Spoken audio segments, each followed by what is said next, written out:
De retour à notre fil rouge avec un invité qui ne passe pas inaperçu. La pluie s'est conviée à la première étape du Tour. À quelques minutes du grand départ, certains sont fatalistes, d'autres ont encore un peu d'espoir. Je reste positif en me disant que c'est le pire jour et puis en espérant que demain ce sera meilleur. Non, ça sera pas meilleur. Ben merci quand même. Espoir vite douché car cette première journée va se transformer en véritable enfer. Dans des conditions dantesques, le peloton va rallier Colombelles à Forges-les-Eaux. 207 km, face au vent, sous la pluie. Et ce jour-là, le maître des enfers s'appelle Lucas Destan. Le coureur français s'impose au sprint après 5h08 de combat contre les éléments.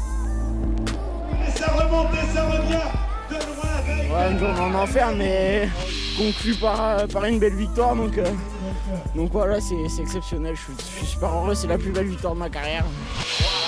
La fin de cette première étape sera également marquée par une chute massive dans le peloton. Chute qui va créer la polémique et une drôle d'engueulade le lendemain matin. En cause, le retard comptabilisé pour les coureurs pris dans la chute de la veille. Outre cet imbroglio, la deuxième étape ne restera pas dans les têtes, sauf peut-être celle du Belge Dimitri Claes, vainqueur à Elbeuf. Le coureur Véranda Willem s'impose et s'empare du maillot jaune, un maillot qu'il va garder jusqu'au matin de l'avant-dernière étape. Car la journée de samedi va bouleverser le 35e Tour de Normandie. Dans des conditions une fois de plus apocalyptiques, une bande de 7 va s'échapper du peloton et parmi eux, Alex Peters. Le coureur anglais ne compte que 18 secondes de retard au général et il va emmener 2 compagnons d'échappée vers la victoire. Va alors se passer une improbable fin de course. À quelques kilomètres de l'arrivée, les 3 hommes de tête vont se tromper de route. Alex Peters va même chuter.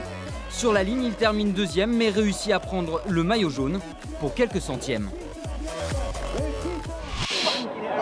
2 hommes en moins d'une seconde, scénario incroyable ce matin au départ de la dernière étape à Torigny-sur-Vire. Comme l'an passé, ce Tour de Normandie 2015 va donc se jouer lors de l'ultime journée. Dans des conditions météo une nouvelle fois très difficiles, l'anglais Alex Peters et le belge Dimitri Claes s'observent.